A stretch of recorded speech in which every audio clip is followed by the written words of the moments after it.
그냥 감사합니다. 오늘 거룩한 주일, 귀한 주일 참 잘 오셨습니다. 우리 좌우에 잠깐 인사할까요? 오늘 참 잘 오셨습니다. 오늘 참 잘 오셨습니다. 오늘 이제 본문 말씀을 중심으로 해서 자기 백성을 향한 하나님의 열심, 부제를 단다면 부르신 자리를 힘써 지키라 하는 제목으로 함께 하나님 말씀을 나누도록 하겠습니다.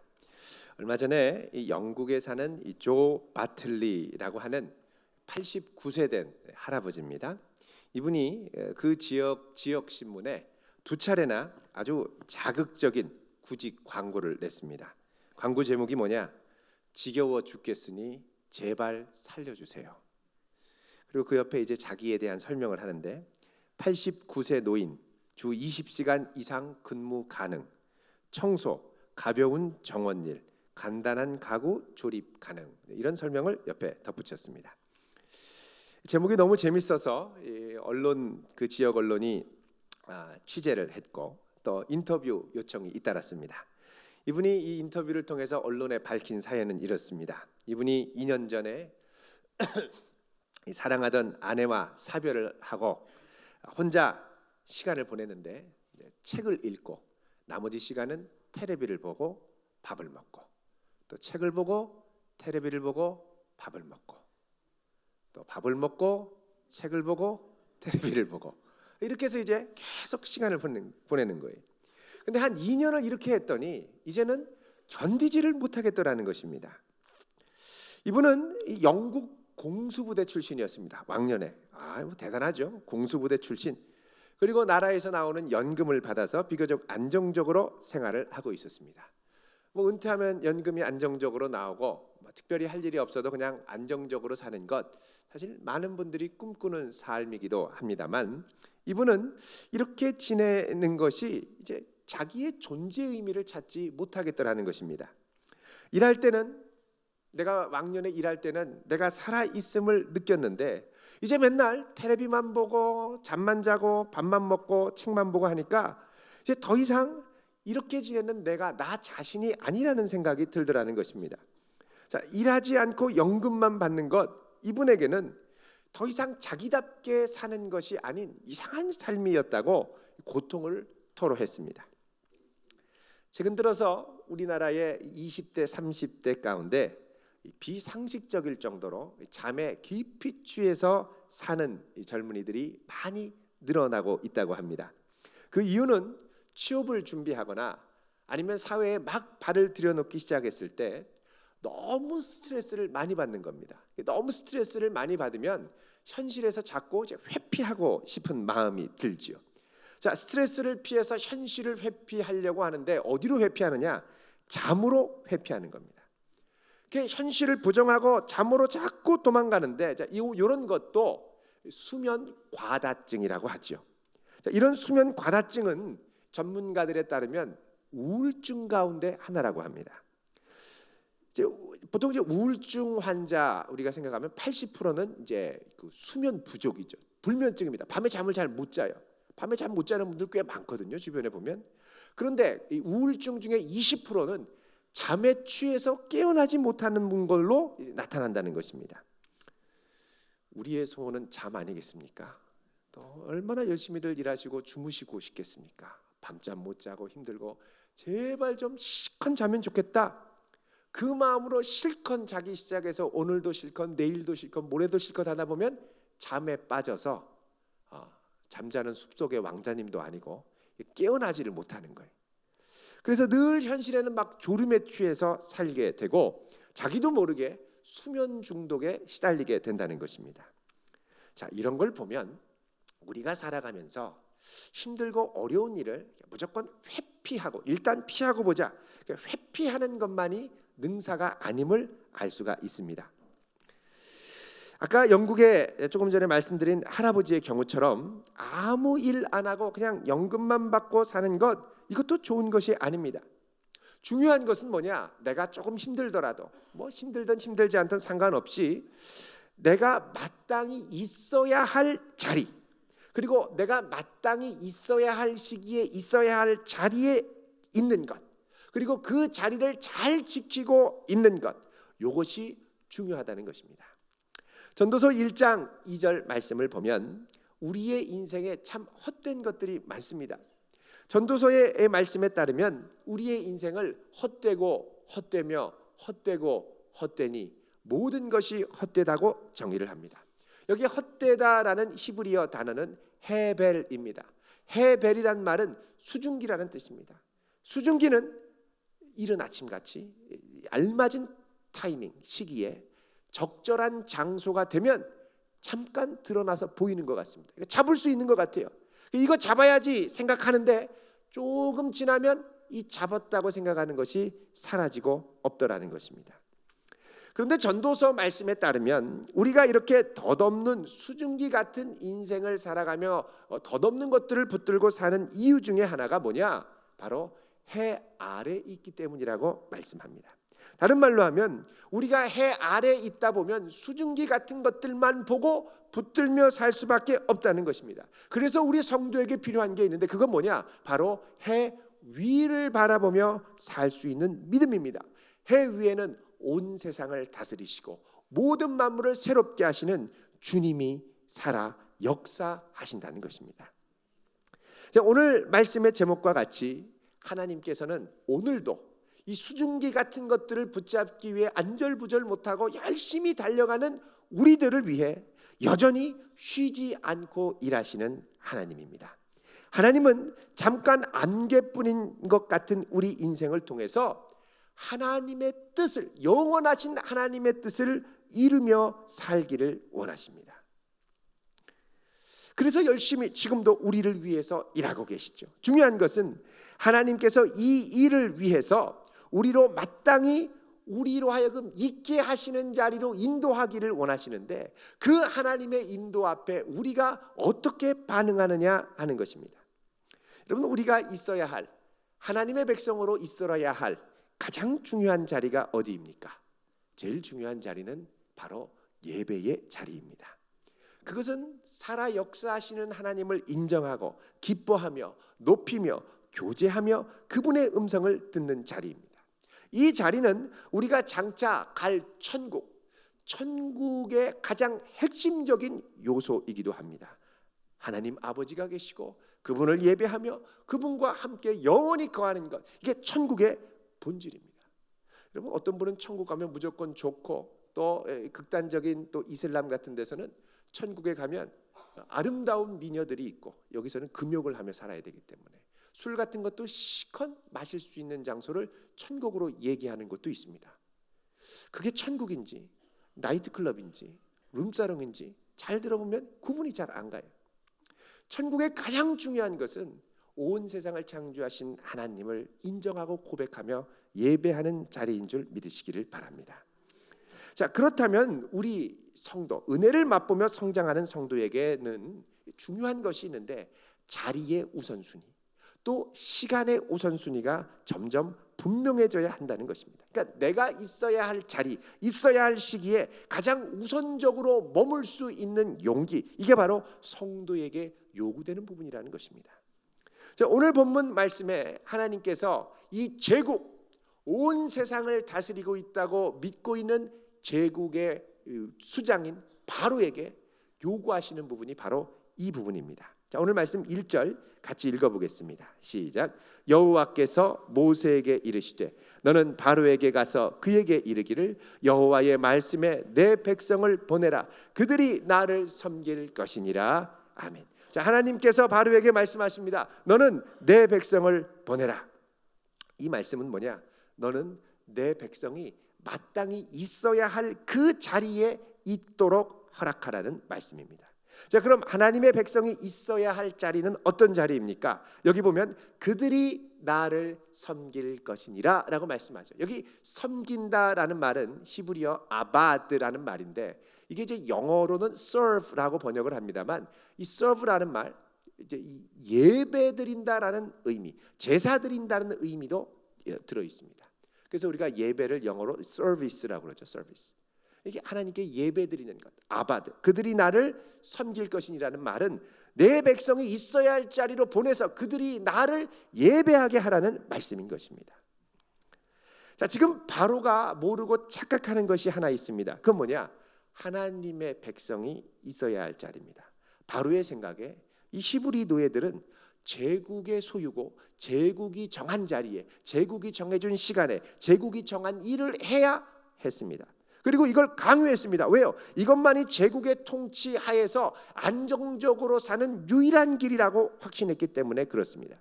그러나 하나님께서는 이런 바로가 갖고 있는 제국의 논리에 정면으로 도전하고 계시는 겁니다. 많은 경우 우리가 살아가는 논리가 제국의 논리를 그대로 받아들이고 사는 경우가 많습니다. 이것도 잘해야 되고 저것도 잘해야 되고, 또 제국이 요구하는 기준에, 제국이 요구하는 타이밍에, 제국이 요구하는 자리에, 제국이 요구하는 포지션에 올라가는 것, 이게 이 제국의 통치 아래 살아가는 우리에게 가장 중요하다고 여기게 만드는 것이죠. 그러나 하나님께서는 이런 바로에게 제국의 논리가 결코 옳지 않고, 그가 갖고 있는 제국의 논리가 얼마나 비틀어질 수 있는 것인가, 뒤엎어질 수 있는 것인가를 도전하고 계십니다. 이 백성은 제국이 원하는 착취 상황 안에서 제국이 원하는 일을 하는 존재가 아니라 하나님 백성의 본연의 사명의 자리인 예배 자리로 나와야 할 존재라고 선포하시는 겁니다. 자, 하나님께서는 이 백성이 본연의 사명, 예배 자리로 나오지 않을 경우 애굽을 개구리로 치겠다고 말씀하십니다. 여러분, 개구리로 친다면 무섭습니까? 안 무섭습니까? 개구리 깨굴깨굴 확 밟아버리면 되잖아요. 별로 무서운 느낌이 안 듭니다. 근데 이 개구리는 애굽에게 있어서는 아주 특별한 의미였습니다. 자, 2절 말씀 같이 읽어보겠습니다. 시작. 내가 만일 보내기를 거절하면 내가 개구리로 너의 온 땅을 치리라. 아멘.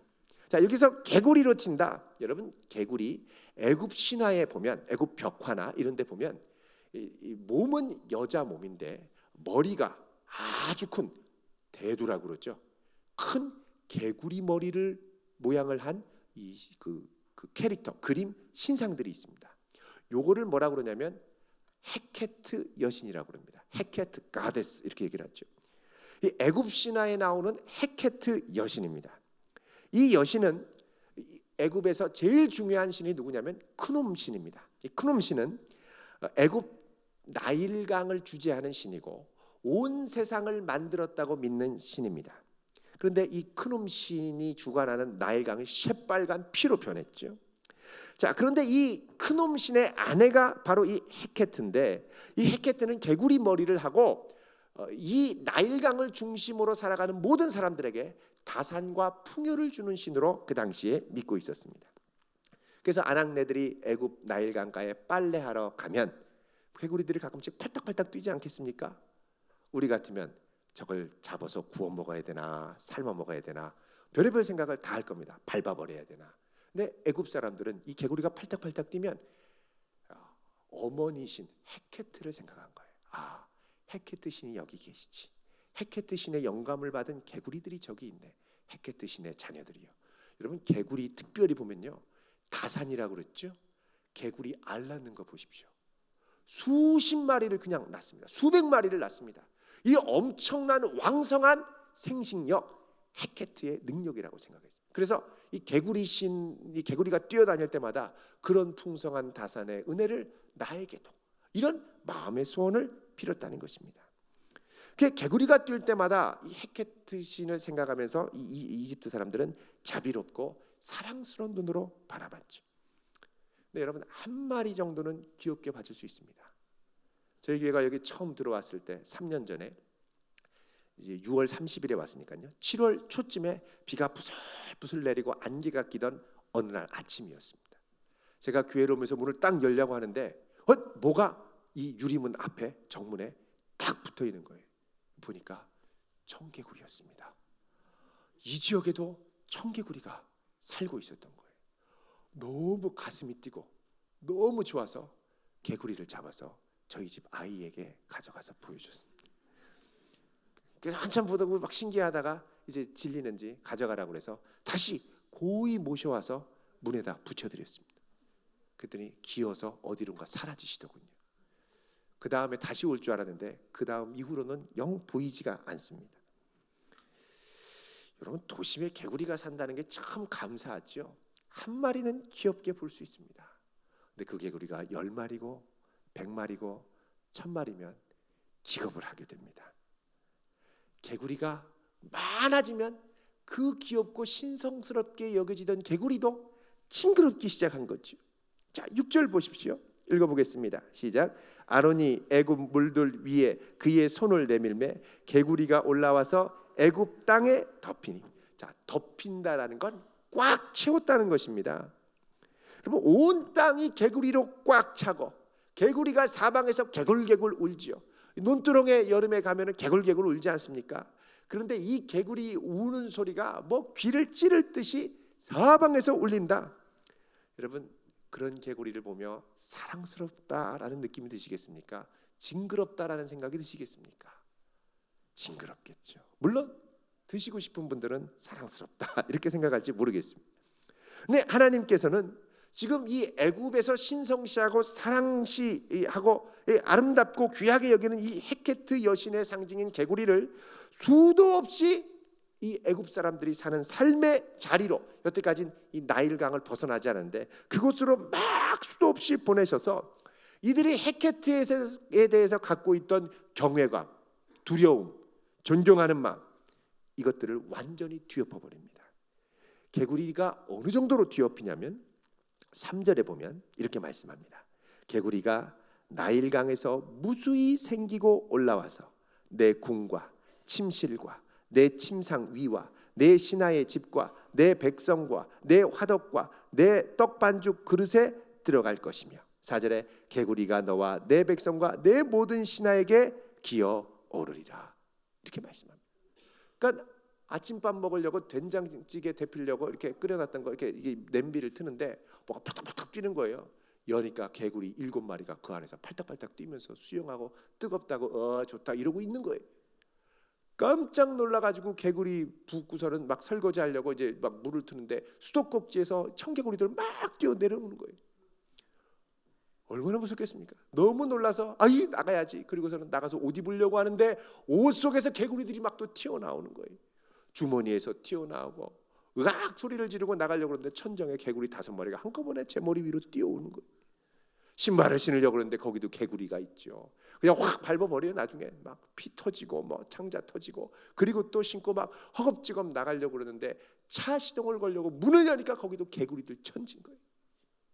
기름을 넣으려고 해도 개구리, 하여간 무조건 개구리. 여러분, 이러면 사람이 거의 제정신을 차리지 못합니다. 이런 전무후무한 개구리들의 이 재앙이 애굽 온 땅을 덮이는 겁니다. 자, 이걸 통해서 하나님께서는 뭘 보여주기를 원하시는 거냐? 제자리를 지키고 있는 건 헤케트의 능력이 아니라 하나님의 능력 덕분이라는 겁니다. 우리의 삶에 하나님이 허락하신 많은 것들이 제자리 제위치에 있도록 하는 것, 하나님의 역사라는 겁니다. 지금 하나님께서는 제자리에 있지 않은 자기 백성 이스라엘 백성들을 원래 자리인 예배하는 자리로 가기를 원하시는데, 애굽은 이 헤케트를 믿고 의지하면서 모든 게 정상이라고 생각하는 거예요. 그러자 하나님이 너희들이 믿는 걸 한번 뒤집어 볼까 하고 그 자리에서 벗어나게, 이탈하게 하는 겁니다. 자, 하나님의 능력의 손이면 헤케트도 얼마든지 그 자리를 지키지 못하고 내몰릴 수 있다는 걸 하나님이 보여주고 계시는 겁니다. 자, 잠언 8장 29절을 우리 한번 보겠습니다. 잠언 8장 29절 같이 읽어보겠습니다.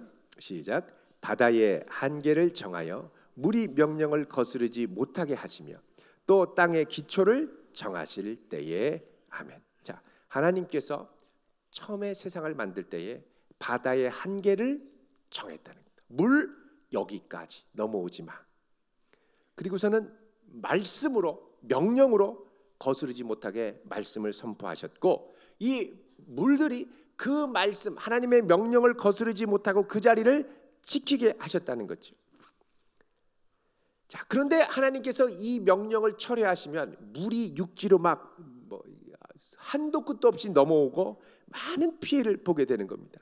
자, 이런 명령을 철회하는, 자, 창세기의 역사는 하나님이 명령하시고 선포하심으로 말씀으로 모든 세상의 질서를 잡아가는 역사라면, 노아의 방주, 홍수의 이 재앙이나 이런 개구리의 역사는 하나님이 원래 있게 하신 창조의 질서를 철회하실 때 나타나는 재앙이라는 것입니다. 자, 이렇게 볼 때 우리가 이 땅을 살아가면서 있어야 할 자리에 내 자리를 지키고 유지하는 것, 하나님의 섭리이자 은혜이라는 것입니다. 여러분 생각해 보십시오. 모든 게 제자리라서 당연한 것 같습니까? 아닙니다. 은혜입니다. 우리 몸도 그렇죠. 자, 우리 몸에 장기들이 있습니다. 장기들이 너무 그 자리에만 있어서 지루해서 위치를 바꾸고 싶다고 그래서 장이 막 비틀리기 시작하는 거예요. 자, 장이 조금만 비틀려서 뒤집어지면 우리는 이걸 탈장이라고 그럽니다. 탈장을 다른 말로 하면 환장이라고도 하죠. 장이 뒤집히는 거예요. 너무너무 힘듭니다. 여러분, 우리의 삶에 너무너무 당연하다고 생각하는 여러 자리들, 예를 들면 가정의 자리들이 있죠. 아내도 그 자리에 있고 남편도 그 자리에 있고 아이들도 그 자리에 있고 다 그 자리에 있는 게 당연하다고 생각하십니까? 하나님의 은혜입니다. 이 자리를 지키지 못하고 뛰쳐나가고 막 튀어나가고 다른 데로 막 뛰어나가고 이러면요, 가정이 뒤집히는 거예요. 하나님의 은혜로 있어야 할 자리에 있을 수 있도록 그 자리를 지켜낼 수 있는 것, 이게 복이라는 것입니다. 물론 흉내하고 따라하는 척 할 수는 있습니다. 근데 흉내내고 따라하는 척 갖고는 이 역사를 우리가 막을 수도 없고 지켜낼 수도 없다는 거예요. 자, 7절 보십시오. 읽어보겠습니다. 시작. 요술사들도 자기 요술대로 그와 같이 행하여 개구리가 애굽 땅에 올라오게 하였더라. 자, 여기서 요술사들은 애굽의 요술사들입니다. 이 요술사들은 애굽의 제국의 황제인 이 바로가 제일 영적으로 신뢰하는 사람, 바로 이 요술사들입니다. 이들이 하는 거면 껍벅 믿는 거예요. 자, 그런데 이 요술사들이 뭐하냐? 자기들도 요술대로, 여기 보면 자기 요술대로, 그렇죠. 여기 요술대로라는 말은 히브리어로 벨라테헴이라는 말인데, 이 벨라테헴은 뭐냐? 히브리어로 눈속임으로라는 뜻입니다. 눈속임으로. 그러니까 요술사들이 자기가 알고 있는 비전의 눈속임으로 비슷하게 행해서 개구리가 애굽 땅에서 올라오는 것처럼 보이도록 마술을 부렸다는 거예요. 자, 이런 눈속임으로는 잠깐 그 앞의 현상을 속일 수는 있지만 근본적으로 개구리들이 단체로 튀어나오는 이 삶의 자리의 움직임을 뒤바꿀 수 없다라는 것입니다. 자, 이 눈속임 요술 보고 바로가 감동했으면 에이, 상대할 것도 안 되네, 우리도 이런 능력이 있어 하고 돌아갔겠죠. 근데 이걸 보고도 바로가 별로 마음에 감동을 하지 않았던 것 같습니다. 바로가 뭐라 그러냐?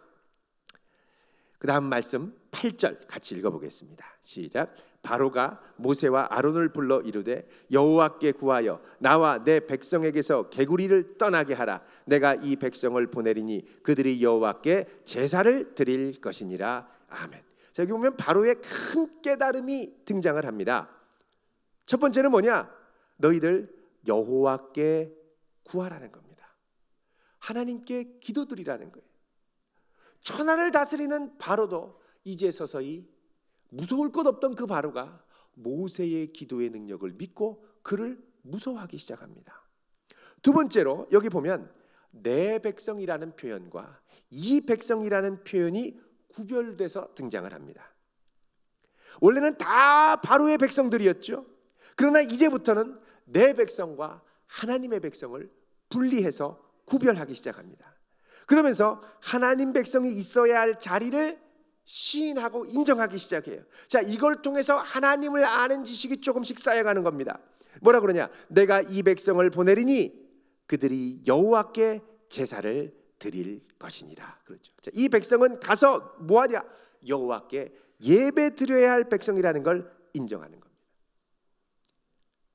자, 이렇게 인정하고 기도해 달라고 하자 모세가 바로한테 얘기하죠. 9절에 보면 중반에 이 개구리를 왕과 왕궁에서 끊어 나일강에만 있도록 언제 간구하는 것이 좋을지 내게 분부하소서. 자, 하나님의 백성들이 원래 있어야 할 자리로 돌아가라고 이제 바로가 허락을 했으니 이제 개구리가 원래 있던 자리인 나일강으로 돌아가는 것이 언제 좋을지 말하는 겁니다. 우리 같으면 그럼 당장 지금 가 이렇게 얘기하겠죠. 지금 당장 이렇게 얘기할 겁니다. 근데 여기서는 바로가 뭐라 그러냐면 10절에 내일이니라 그러거든요. 자, 내일이라는 말은 뭐냐? 개구리만 제자리로 돌아가게 하라는 말이 아닙니다. 이 말은 개구리는 제자리로 돌아가고, 그러면 돌아가는 동시에 하나님의 백성은 언제 제자리로 돌아갈까요? 이런 말입니다. 언제 내 백성들을, 하나님의 백성들을 보내주실 수 있겠습니까? 이런 말이죠. 그러자 바로가 내일이니라 이렇게 얘기를 합니다. 그러자 모세가 10절에 왕의 말씀대로 하여 왕에게 우리 하나님 여호와와 같은 이가 없는 줄을 알게 하리니 그럽니다. 자, 이제 하나님께서 바로가 허락을 하면 개구리들을 원래 있던 자리에서 나오지 못하게 하실 텐데, 이걸 통해 하나님이 정말 계시고 역사하시는 분임을 알게 될 것입니다 라고 얘기를 합니다. 자, 이렇게 해서 12절에 보면 모세가 하나님께 간구하고 기도하자 13절 보면은 개구리가 나와서 그 각 집안에 이렇게 들어가 있던 개구리들이 다 집 밖에 마당 밭에서부터 또 막 다 나와서 그냥 그 자리에서 죽는 거예요. 그래서 사람들이 이 개구리들을 모아서 무더기로 쌓았더니 땅에서 악취가 나더라는 것입니다. 자, 이렇게 하면 바로가 약속대로 백성들을 다음 날 보내줘야죠. 그러자 15절에 어떻게 말씀합니까? 그러나 15절에 그러나 바로가 숨을 쉴 수 있게 됨을 보았을 때에 그의 마음을 완강하게 하여 그들의 말을 듣지 아니하였으니 여호와께서 말씀하신 것과 같더라. 자, 바로가 숨을 쉴 수 있게 되었음을 보았을 때 이제 좀 안심하겠다는 겁니다. 안심하니까 아이 몰라 하고 회피하는 거죠. 자, 우리가 누리는 안식은 두 가지 종류의 안식이 있습니다. 평안이라고 해도 됩니다. 두 가지 종류의 평안이 있습니다. 하나는 참 평안이 있고 두 번째는 거짓 평안이 있습니다. 참된 평안은 끝까지 갑니다. 상황과 관계없이 누립니다. 끝까지 지켜낼 수 있는 게 참 평안입니다. 근데 반대로 거짓 평안은요, 임시적인 겁니다. 잠시 진정된 것에 만족하고 현실을 회피하며 누리는 것이 거짓 평안이죠. 수면 중독에 빠지는 것과 비슷합니다. 지금 바로가 안주하고 있는 건 뭐냐? 거짓 평안입니다. 그럼 거짓 평안은 언젠가 반드시 빼앗기게 되어 있습니다. 임시로 이렇게 덮어놓은 것에 불과하기 때문에 그렇죠. 자, 거짓 평안을 만족하고 바로가 안주하려고 하자 하나님께서는 다시 그에게 하나님이 요구하시는 것을 정면으로 마주하도록 도전하십니다. 자, 18절에 보면 16절에 보면 이렇게 말씀하시죠. 여호와께서 모세에게 이르시되 아론에게 명령하기를 내 지팡이를 들어 땅에 티끌을 치라 하라. 그것이 온 땅에서 이가 되리라. 자, 땅에 티끌을 치라. 티끌을 치라는 말은 땅의 먼지, 땅의 흙을 치라는 겁니다. 땅의 흙을 치면 이 흙들이 다 마치 천지창조에 나타난 역사처럼 모두 살아있는 생명체로 바뀌는데, 이게 뭘로 바뀌느냐? 이로 바뀌는 거예요. 이 이로 바뀌어서 이 이가 온 세상을 덮습니다. 어떤 분은 야, 이게 어떻게 이로 변할 수 있나? 여러분 생각하면 하나님의 능력이면 가능합니다. 우리가 모래를 갖고 흙장난을 하잖아요, 어린이들은. 근데 과학자들은 모래를 갖고 반도체를 만들거든요.